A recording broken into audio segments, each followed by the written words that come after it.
I'm back.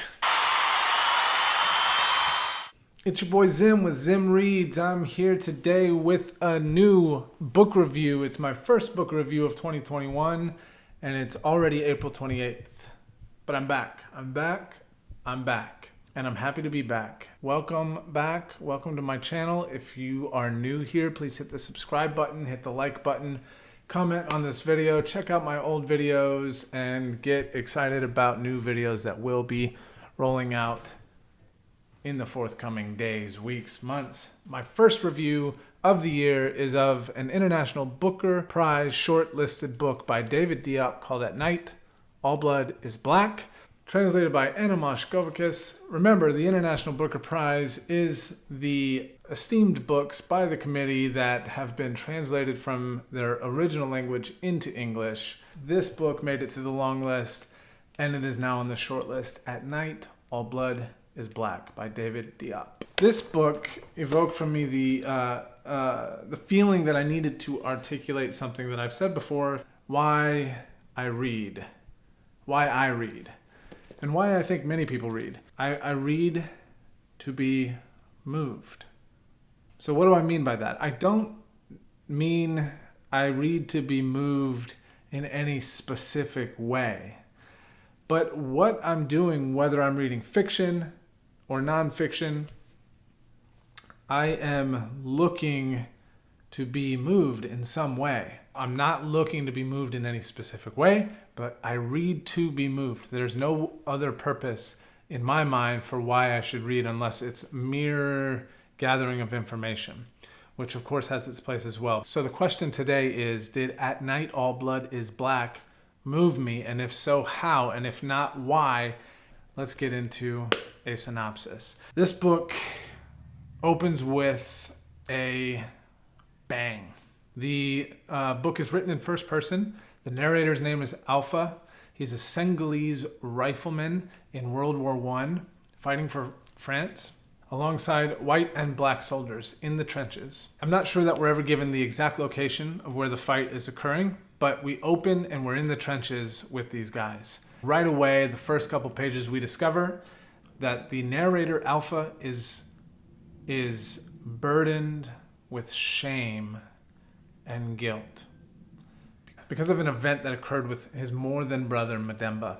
Alpha finds his friend on the battlefield dying, out there in the mud with his guts out of his body, and he is slowly, agonizingly dying. And Alpha decides to stay with him and be there with him as he dies. And there are 3 times that Mademba begs him to end his misery and to put him out of his suffering by slitting his throat. And Alpha cannot do it and will not do it. And Mademba dies an agonizing, slow death. Alpha ends up carrying him back to the trench. He's lauded a hero. He gets a medal. But now we find our narrator, our protagonist, if you will, is riddled with this burden of shame and guilt. Page after page is glimpse after glimpse of the suffering and the burden and the mental journey that Alpha takes bearing that shame and bearing that burden. This sets a course of events where Alpha is being completely raw and honest with his journey carrying the shame and his journey mentally of what it begins to do to him. It drives him to some very dark places, to do some very dark things that end up socially isolating him, as well as just turning him into what one might consider a monster. And we journey with Alpha through that. We hear him telling what happened and what that journey was like for him. And it's gruesome, it's raw, it's honest and vulnerable and grotesque and difficult to read at times, but we're watching that journey. And essentially David Diop paints that journey for us, and that's the narrow confines of where the story exists and what we're getting from the narrator. What does David Diop do well in this book? As much as it applies to David Diop, it applies to Anna Moshkovicus. Why is that? Because consider the fact that what we are critiquing here is not merely a book written by an author in a native language. It is a book written in another language. There's more than just getting the point across.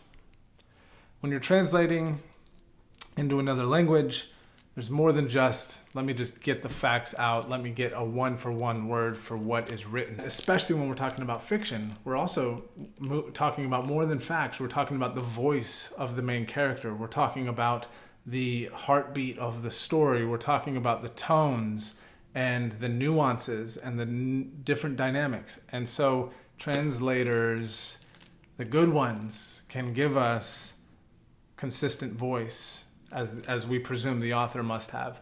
The good ones can give us nuanced thematic elements, as we assume the author does. The good ones can move us with the language that they choose to use, while still operating within the confines of staying true to the author's original words that he chose to use, he or she chose to use. So I think that this is very interesting. What I saw in the English translation was a consistent voice for our narrator Alpha, a consistent agony and burden that Alpha carried, as well as the consistent thematic elements that I'm going to get into in a second. But I think that one thing that can be lauded here is Anna Moshkovicus's translation work. One of the main things that I think we see come out of the gate with Alpha as a character is the reason he withholds the mercy of killing his best friend is because of his worldview and his infrastructure that he was living under, and that was informing his actions that wasn't actually true to who he was.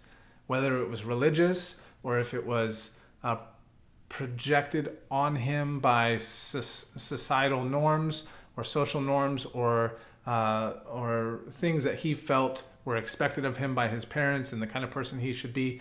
He goes into detail about why he chose not to kill his best friend in mercy, who was suffering, even though his best friend begged him 3 times through the course of his agonizingly slow death. And what he says is he didn't know that he didn't want to be haunted by it. He didn't want to be burdened by having been the one to take his life. He didn't want to play God, he says in one place. He didn't want to have to look his own parents in the eyes and be something that they did not expect or foresee or raise him to be. He did not want to have to look Mademba's parents in the eyes and be something to know that he was the one that took their son's life. He didn't. All of those things informed this decision that he later ends up regretting. And immediately after Mademba dies, we see this switch. He articulates this switch that he goes through. Alpha, out of a fear of being haunted, out of a fear of being socially isolated, out of a fear of being morally corrupt by taking his friend's life, he refuses to do that. But what ends up happening, because he did not choose to mercifully help his friend die with dignity and mitigate the suffering as much as he could, he in turn does become haunted by that. And he does become socially isolated because of what that haunting and that burden and that shame and regret drives him to do. And he becomes socially isolated. He does become, even to himself, a morally corrupt monster. And so you see the irony of, how he was informed by these external things to make a decision that maybe wasn't true to himself, that he then later regrets, seeking to avoid the haunting and the shame and the regret. It actually materializes in haunting and shame and regret. What a theme to explore in a fiction novel. What a theme to dive into.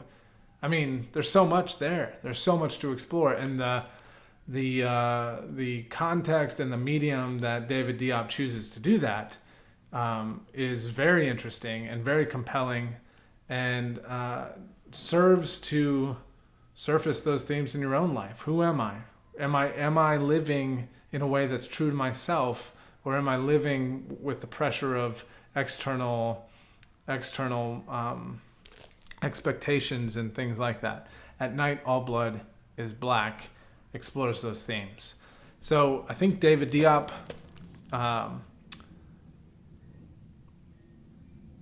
approaches subjects and themes that are meaty, that are interesting, that are heavy and relevant to any human. And in that way, I think that there's an element of power in this novel. Do I think the book executed on what it set out to do? I don't think I feel that way. I think that the book raises interesting psychological and philosophical ideas and explores them, but I also think that there are many moments of disconnect from what he's exploring. For myself as a reader, it becomes extremely challenging to relate to this psychological darkness that Alpha begins to embody and begin to play out in his experience. Also, the ending. What in the world? That's all I can say. I'm not going to give you any details about the ending. I don't want to spoil the book. I want you to read it. It's a quick read. It's about 140 pages. But the end was a curveball. The end just felt a little... It was confusing. It was hard to make sense of. And then when you finally do kind of lock into what he's doing, you're like, what? That doesn't tie any of the loose threads that you left, that you were weaving, that you were driving towards. It leaves me more confused and feeling like even less capable of relating to this protagonist or whatever he is meant to be. So it's interesting. The ending, I think, is weak. The ending to At Night, All Blood is Black by David Diop, to me, is a weak ending. Not executed well. That's my thought. So that's At Night, All Blood is Black. Did I enjoy it? If it would have been longer, I wouldn't really have. There were moments that I felt myself feeling like, I don't really want to keep reading necessarily. This isn't stimulating me in any way. This isn't moving me on the level that I wanted to. Those themes, I think, are interesting.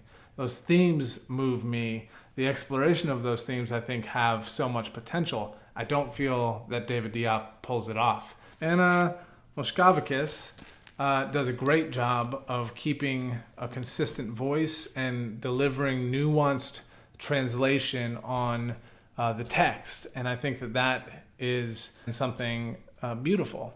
I think there are beautiful moments in the book. There are beautiful moments maybe 3/4 of the way through the book where we start to see some glimpses of Alpha's childhood and his experiences with his mother, etc. But overall, as a book, do I feel it executed? I don't. Would I read it again? I don't. I do not see myself reading this book again. Would I recommend it to anyone? I don't see myself really recommending At Night, All Blood is Black to anyone. So that is my review of At Night, All Blood is Black. If you've read it, I'd love to hear your thoughts. If you disagree with me, throw them in the comments. If you agree with me, I'd love to hear what you think.